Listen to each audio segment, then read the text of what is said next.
Como parte del ciclo de conferencias Cultura del Sistema de Universidades Estatales de Oaxaca, nos acompaña el día de hoy el doctor Ricardo Villanueva. Él es profesor investigador titular de tiempo completo y director del Instituto de Estudios Internacionales Isidro Fabela de la Universidad del Mar, Campus Huatulco, en el Sistema de Universidades Estatales de Oaxaca. Doctor en Ciencia Política por la Universidad de Glasgow, cuenta con una maestría en Asuntos Internacionales por la Universidad Nacional Australiana y una licenciatura en Relaciones Internacionales por el Tecnológico de Monterrey. Es miembro del Sistema Nacional de Investigadores desde 2017. Su docencia ha sido reconocida por la Higher Education Academy del Reino Unido, dándole el título vitalicio de Associate Fellow. Su principal eje de investigación se centra en la historia disciplinaria de las relaciones internacionales. Entre sus publicaciones recientes se encuentran la coordinación del libro 100 años de relaciones internacionales, disciplinariedad y revisionismo. Démosle la bienvenida. Muchas gracias por la presentación. La Segunda Guerra Mundial causó la muerte de alrededor de 60 millones de personas. La guerra civil en Siria ha causado la muerte de cientos de miles de personas. ¿Cuáles son las causas de la guerra? ¿Cómo ha evolucionado la guerra en los últimos años? Estas son las dos principales cuestiones que quiero enfocarme en esta presentación: las causas y la evolución de la guerra. Pero antes de eso, permítanme hablar de los antecedentes de la misma. Si tuviéramos que pensar en cuáles fueron los acontecimientos más importantes del siglo XX, ¿qué me dirían? Probablemente hablarían de la Primera y la Segunda Guerra Mundial, o tal vez de la Guerra Fría, la Guerra de Vietnam. La guerra es fundamental en los sucesos históricos, desafortunadamente. Y en México, pues no nos libramos de esto. Si pensamos en nuestra historia, la independencia, la revolución, es lo que tendemos a recordar como esos grandes sucesos históricos. La guerra, en otras palabras, es una constante en la historia de la humanidad. Existen varios estudios que señalan que en los últimos casi 6,000 años de historia escrita de la humanidad, tenemos alrededor de 14,500 guerras, produciendo aproximadamente 3,500 millones de pérdidas humanas. Y en este periodo, solamente alrededor de 300 años hemos tenido de paz. La guerra es algo universal a las sociedades. De hecho, se habla que alrededor del 95% de todas las sociedades que han existido han experimentado de alguna forma, al menos ocasionalmente, a la guerra. En la Universidad del Mar, de hecho, tenemos una carrera denominada Relaciones Internacionales. Y uno de los temas de interés, precisamente, es la guerra. Pero ¿cómo definimos este concepto? ¿Cómo definimos la guerra? Bueno, pues en realidad no existe una sola definición, pero voy a estar comentando algunos aspectos importantes que nos pueden dar un mapa de lo que nos referimos cuando hablamos de las guerras. Clausewitz, una estratega e intelectual que precisamente se especializaba en cuestiones de la guerra en el siglo XIX, nos habla de la guerra como la continuación de la política por otros medios. Es decir, la guerra es un instrumento de los políticos, legítimo. Si no se solucionan las cosas entre dos entidades, pues una forma de hacerlo es a través de la guerra. Ahora bien, si queremos dar una definición un poco más compacta, podríamos definir a la guerra como un acto de violencia sostenida entre dos o más entidades o grupos políticos. Y tradicionalmente estas entidades o grupos son los estados. Y cuando hablo de estados, me estoy refiriendo, y nos referimos en las relaciones internacionales, en el mundo académico a los países, por generalizar alguna palabra, es decir, aquellas entidades que gozan o dicen gozar de lo que llamamos nosotros soberanía. Tradicionalmente, los estados se les ubica su nacimiento en 1648, después de la llamada Guerra de los 30 años y la famosa Paz de Westfalia, en la cual se firmaron varios tratados y pues algunas de las cosas que se realizaron ahí es que se debía respetar la soberanía de los otros países. Aunque no se utilizaba el término, era la idea, es decir, la no intervención en los asuntos internos de cada reino se tenía que respetar. Entonces, para muchos, precisamente surge en 1648 el Estado-Nación moderno. Bueno, hay otra cosa que tenemos que considerar también a la hora de definir la guerra. Tenemos que diferenciarla de los conflictos internacionales, porque de hecho no todos los conflictos internacionales terminan en guerra. ¿Cuál es la diferencia? Pues es complicado, de hecho, establecerla, pero recientemente se ha hecho convencional en las relaciones internacionales argumentar que los conflictos armados que producen más de 1000 muertes en un periodo de 12 meses, es decir, un año, pues los podemos catalogar como guerras. Esto se ha hecho una convención. No siempre es el caso. Podemos pensar, por ejemplo, en la Guerra de las Malvinas, que en realidad pues la denominamos guerra y tuvo menos de 1000 muertes o pérdidas humanas. Pero bueno, es una definición que nos ayuda a comprender que la guerra tiende a tener una mayor mortandad que un conflicto internacional. Ahora, prosigamos a definir o clasificar algunos tipos de guerras. Tenemos varios tipos de guerras. No puedo cubrirlos todos, obviamente, por cuestiones del tiempo, pero para efectos de lo que sigue en la presentación, voy a explicar probablemente las más conocidas. Una de ellas son las guerras interestatales. Otra vez, este concepto del Estado, es decir, entre estados. Son las guerras que se dan entre estados. Estas son las guerras convencionales. La guerra de Irak, por ejemplo, en el 2003, en la cual Estados Unidos y pues una coalición, Australia, Reino Unido, España, pues invadieron Irak, ¿no? En el 2003. Y de esa manera inició una guerra interestatal, ¿eh? Los estados son los que estaban peleando por alguna cuestión. Después tenemos otros tipos de guerras. Las guerras coloniales, por ejemplo, son aquellas en las que estaban involucrados los imperios y territorios que se colonizaban. El Imperio Británico, por ejemplo, efectuó muchas de estas guerras. El Imperio Español, el Imperio Romano, etcétera, etcétera. Las guerras totales. Las guerras totales involucran a la población y a toda la economía de un estado en particular o de una entidad política que está inmersa en un conflicto armado. Ejemplos de guerras totales, la Primera y la Segunda Guerra Mundial son los ejemplos que generalmente se dan, porque las potencias que estaban participando en ese tiempo estaban toda la economía prácticamente funcionando de alguna manera pensando en la guerra, ¿no? Todo aparecía estar coordinado en función de lo que estaba pasando en la guerra. Muchas de estas clasificaciones, debo mencionar, no son mutuamente excluyentes. Es decir, la Primera, la Segunda Guerra Mundial, por ejemplo, fueron guerras totales, pero también guerras interestatales, ¿no? Los participantes que tenemos ahí son Alemania, Estados Unidos, Japón, Reino Unido, etc. Otro tipo de guerras son las guerras hegemónicas. Las guerras hegemónicas, como su nombre lo dice, intentan establecer una nueva hegemonía en el mundo. Es decir, intentan cambiar la estructura internacional. Nuevamente, la Segunda Guerra Mundial es un buen ejemplo de una guerra hegemónica, porque ahí se intentaba cambiar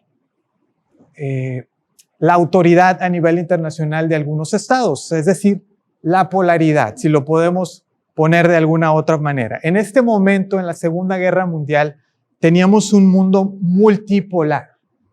Teníamos varias potencias, hablamos de varios polos que gozaban más o menos de un poder relativamente similar, Francia, Reino Unido, etcétera. Y bueno, pues algunos querían sobresalir sobre los otros. Entonces se pelearon para intentar obtener la hegemonía.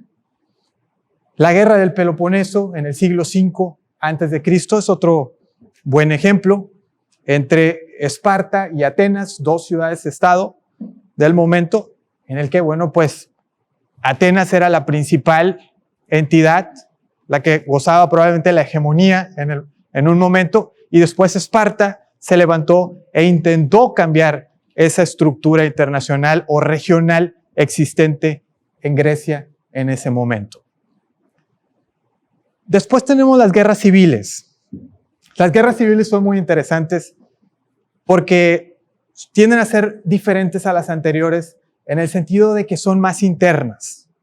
Es decir, tradicionalmente una guerra civil, lo que acontece es que hay un gobierno en el poder dentro de un estado determinado y hay un grupo rebelde, que regularmente se le denomina así, o más de un grupo, que intenta quitar a el gobierno en turno.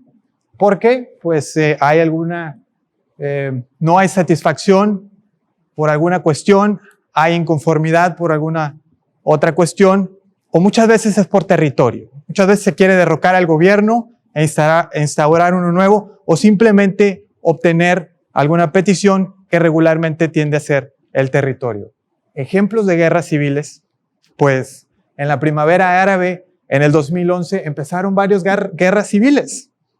En Libia, por ejemplo, se quitó a Gaddafi, se logró derribar ese gobierno, y probablemente la más conocida en la actualidad es la guerra en Siria. La guerra en Siria no ha logrado el objetivo de derrocar el gobierno en turno, es decir, al gobierno de Assad. Muy bien, entonces tenemos este tipo de guerras. Pero la gran pregunta, ¿no? Una de las grandes preguntas con las cuales inicié esta presentación es ¿por qué ocurren las guerras? Pues hay muchas explicaciones, obviamente, hay muchos factores que podemos tomar en cuenta. Les voy a presentar algunos de los más importantes. Y estos han cambiado probablemente conforme pasa el tiempo. La religión ha sido muchas veces utilizado como un estandarte para justificar algunas guerras. Las guerras en las cruzadas, por ejemplo, en la Edad Media, entre cristianos y musulmanes por el control de Jerusalén, son un buen ejemplo de este tipo de guerras. También tenemos las guerras ideológicas. Las ideológicas, probablemente el ejemplo que se nos viene más a la mente es el de la Guerra Fría.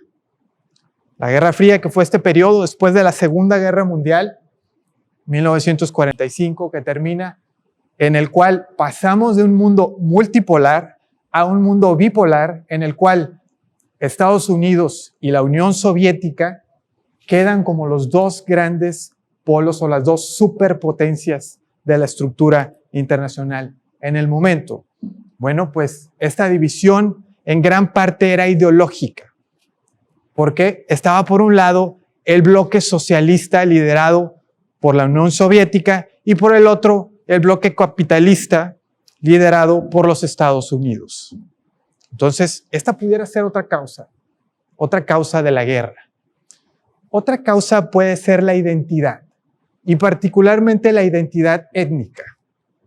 Los conflictos en los Balcanes, por ejemplo, en los años 90 del siglo pasado, son buenos ejemplos al respecto. Es decir, existen dos grupos con culturas diferentes que se identifican y se ven como aparte, y eso puede proporcionar choques o conflictos militares que pues llegan a producir la muerte de miles de personas y convertirse en guerras.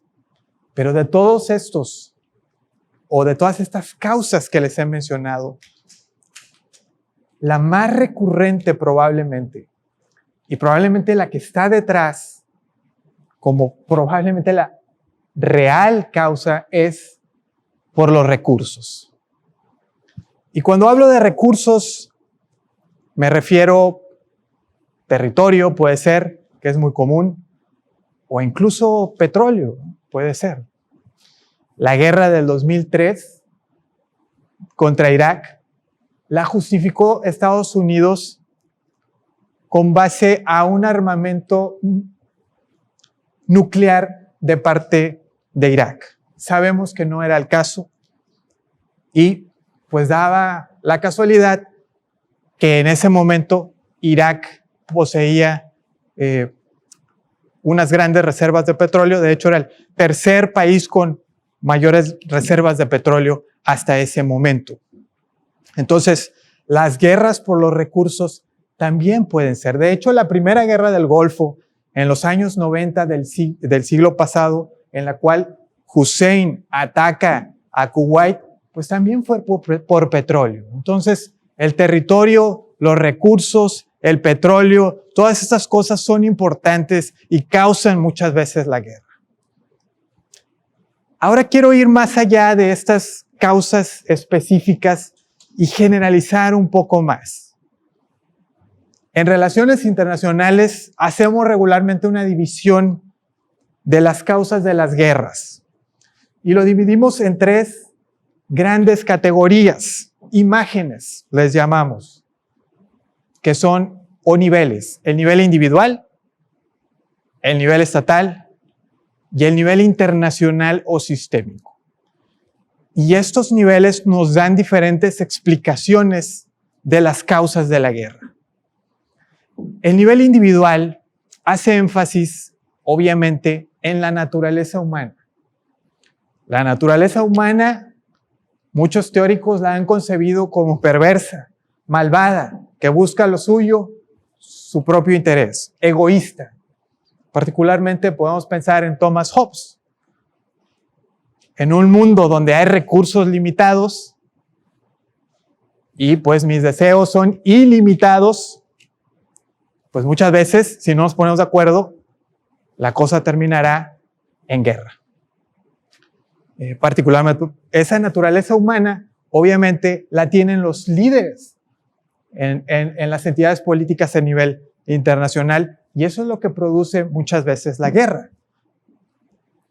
Y se da en casos muy particulares. Hay individuos que tienen una, un deseo mayor precisamente por ir a la guerra. Podemos poner muchos ejemplos. ¿Qué hubiera pasado si no estuviera Hitler, por ejemplo? Si no hubiera estado Hitler en la Alemania del periodo de entreguerras, ¿hubiéramos llegado a la Segunda Guerra Mundial? Si no hubiera estado Mussolini. Y así podemos poner varios ejemplos. Stalin, que mató millones de personas.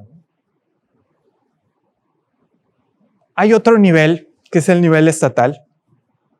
En el nivel estatal, pues aquí consideramos la naturaleza más bien de los estados, es decir, de los países, sobre todo constitucionalmente, qué tipo de régimen político tienen, y eso determina en gran parte si son o no proclives a ir a la guerra.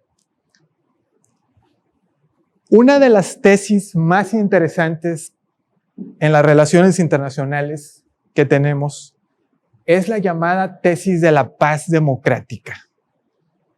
¿En qué consiste? Pues es muy simple, que las democracias raramente van a la guerra entre sí. De hecho, no tenemos muchos ejemplos. Es muy difícil encontrar un ejemplo de dos democracias yendo a la guerra a pelear una contra la otra.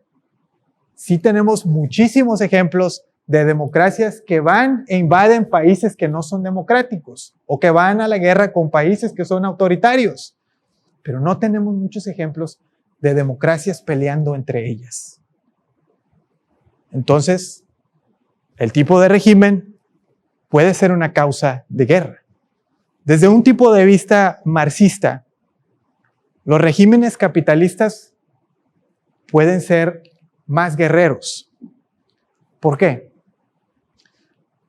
Porque los gobiernos capitalistas están dominados muchas veces por las élites burguesas que empujan a los gobiernos a obtener mayores recursos, a obtener materiales extra, a obtener mercados adicionales para sus propios productos.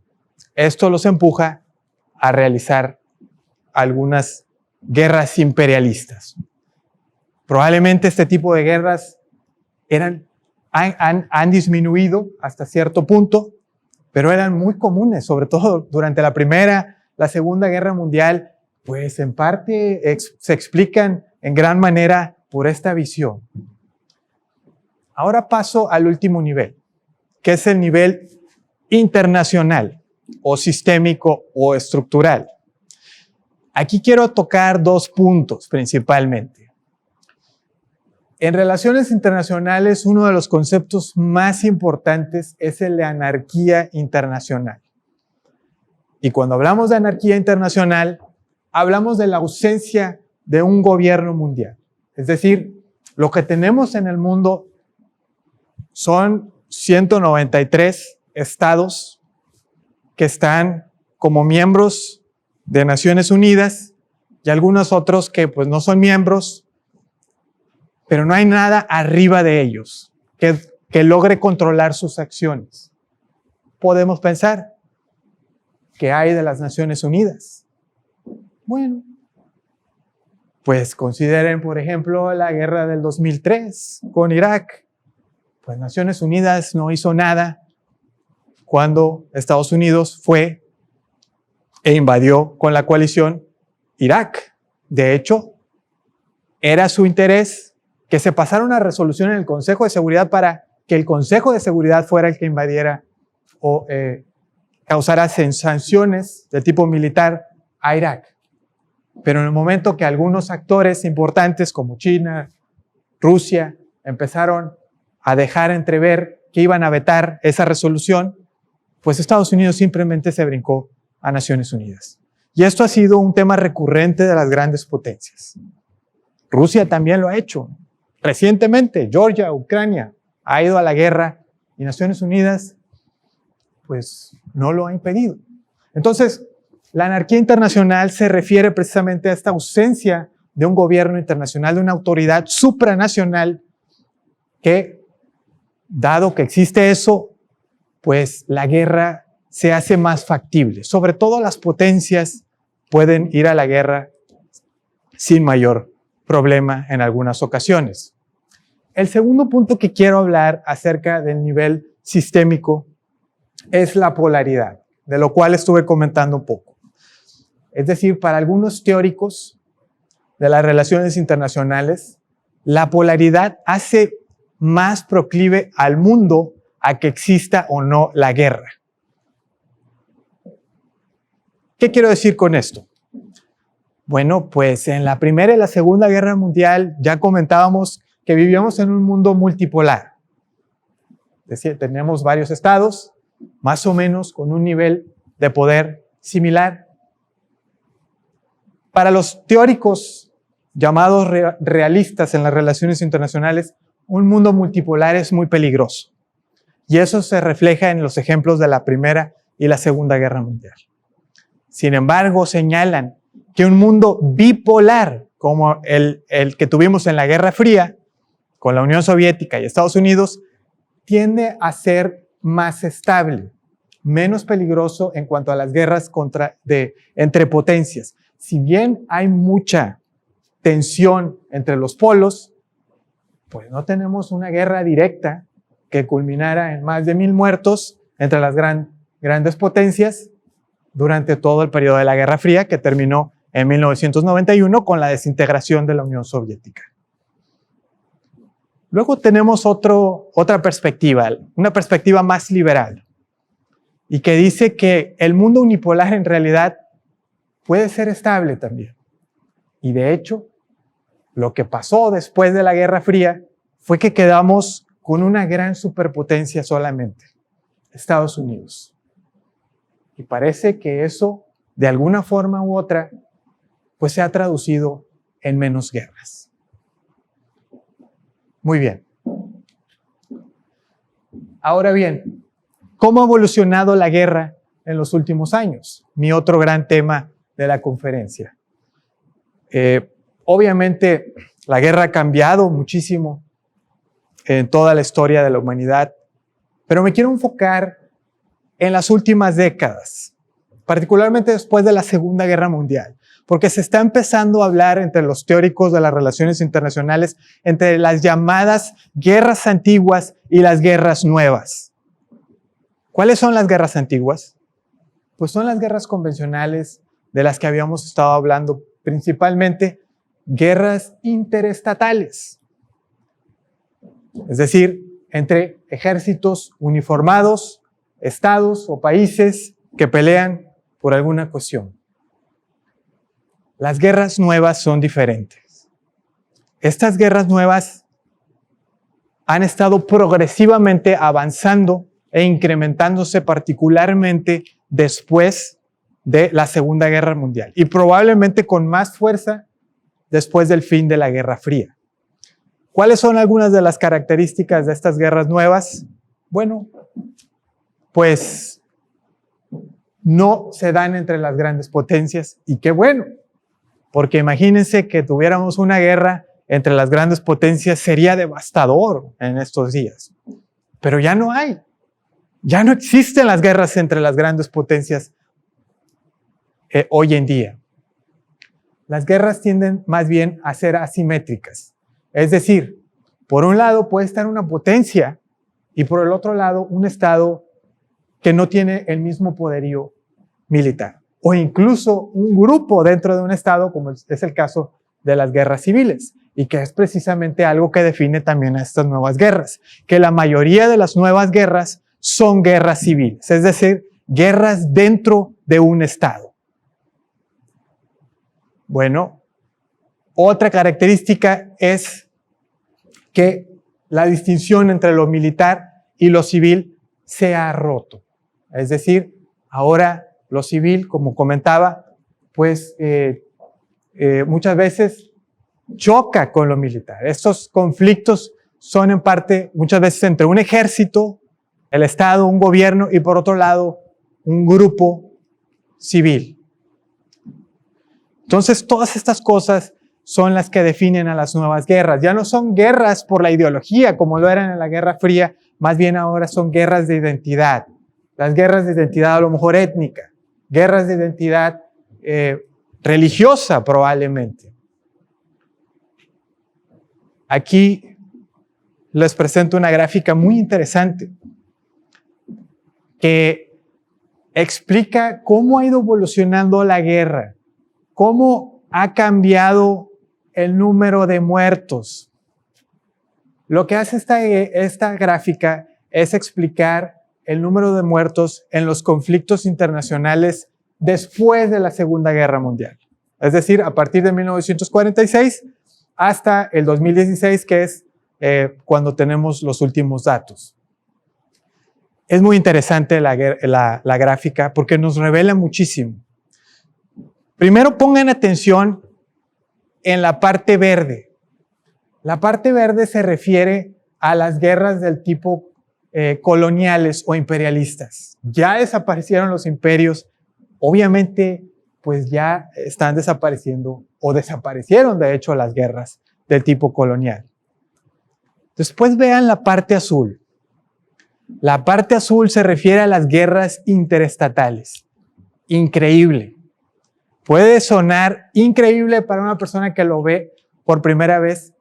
La guerra está pasando de moda en su sentido convencional. Es decir, ya no tenemos guerras entre estados. Son muy raras. Contrario a esta visión apocalíptica que las guerras están aumentando, pues al menos entre los estados no. Muy interesante.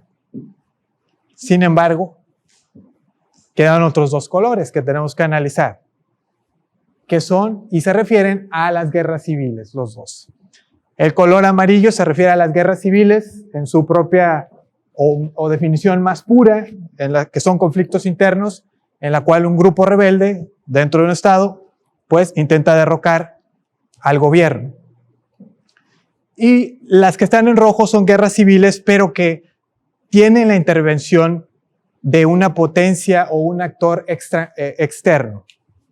Ejemplos, Siria, ¿no? En Siria, esta guerra civil que inicia como un grupo rebelde tratando de derrocar el gobierno Assad, pues se ha vuelto muy problemática porque ya están ahí involucrados muchos actores adicionales. Estados Unidos, Rusia, el Estado Islámico, Arabia Saudita, Irán.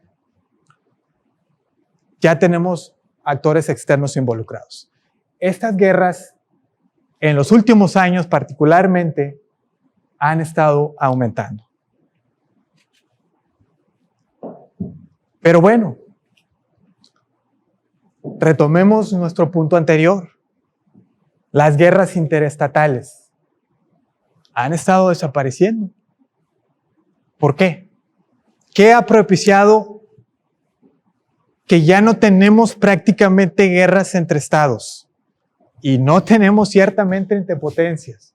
Desde la Segunda Guerra Mundial no ha habido una guerra, recordemos nuestra definición, de más de 1,000 personas muertas entre dos grandes potencias. Pues aquí les voy a dar algunas explicaciones. Y de hecho ya les he dicho muchas. Cuando hablamos de las causas de la guerra, eso también nos explica por qué ha disminuido las guerras interestatales. Podemos pensar en las democracias. Las democracias han incrementado en los últimos años y eso ha hecho, de acuerdo a la paz democrática, que la guerra entre estados sea muy poco común hoy en día. Podemos pensar en las organizaciones internacionales también. Naciones Unidas probablemente ha puesto algún granito de arena. O la OTAN, la Organización del Tratado del Atlántico Norte, que se rige, y sobre todo desde la Guerra Fría, bajo el principio de seguridad colectiva. ¿Qué quiere decir? Pues que toda esta comunidad del Atlántico Norte, que está ahí en Europa Occidental, España, Francia, Alemania, Reino Unido y por otro lado en América del Norte, Canadá y Estados Unidos, pues si alguno de esos miembros es atacado por alguien externo, entonces el pacto es que todos juntos atacan y dan una respuesta al agresor. Esto, pues podemos argumentar que probablemente ha disminuido las guerras, al menos en esta región. Es una región muy pacífica. Cuando la Unión Europea, bueno, ahí está otro ejemplo, ¿no? La Unión Europea, organización internacional, también contribuyendo probablemente para el desarrollo de la paz. Después podemos pensar en la interdependencia. Muchos de estos conceptos en realidad se mezclan entre sí y las causas son multifacéticos. ¿Por qué está disminuyendo la guerra a nivel interestatal? Pues probablemente por la conjunción de varios de estos. Es el caso de la Unión Europea. La Unión Europea, aparte de ser una organización internacional y que se puede argumentar que ha contribuido a la paz, pues se inició como una cooperación en las cuestiones económicas. La idea es que Alemania, Francia, que habían vivido pues muchos siglos en guerra, pues cambiaran. ¿Cómo? A través de la interdependencia. Es decir, esta dependencia mutua económica por la cooperación que hiciera que ambos, para ellos fuera más costoso ir a la guerra que cooperar entre ellos. Les traía más beneficios cooperar entre ellos que ir a la guerra. Y eso es precisamente así es como inicia lo que hoy en día es la Unión Europea, antes la Comunidad Económica Europea. Pero podemos ir más allá. Podemos pensar, aparte de la interdependencia, en las ideas. Ya les decía, Francia y Alemania, una historia de guerras, siempre encontrados, ¿no? Primera Guerra Mundial, Segunda Guerra Mundial, en bandos diferentes. Pero eso ha cambiado completamente. Después de la Segunda Guerra Mundial, lo que tenemos ahora es cooperación. ¿Por qué?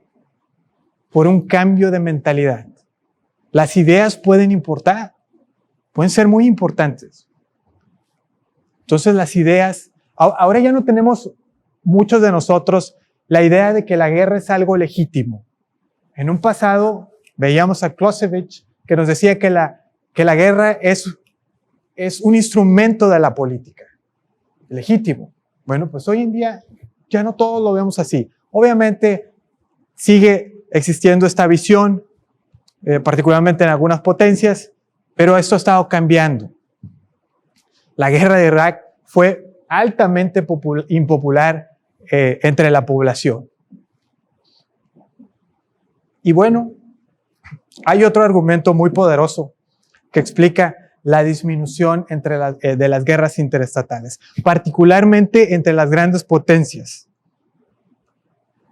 Y esta explicación nos la dan los llamados realistas, que les hablaba hace algunos momentos, y es las armas nucleares.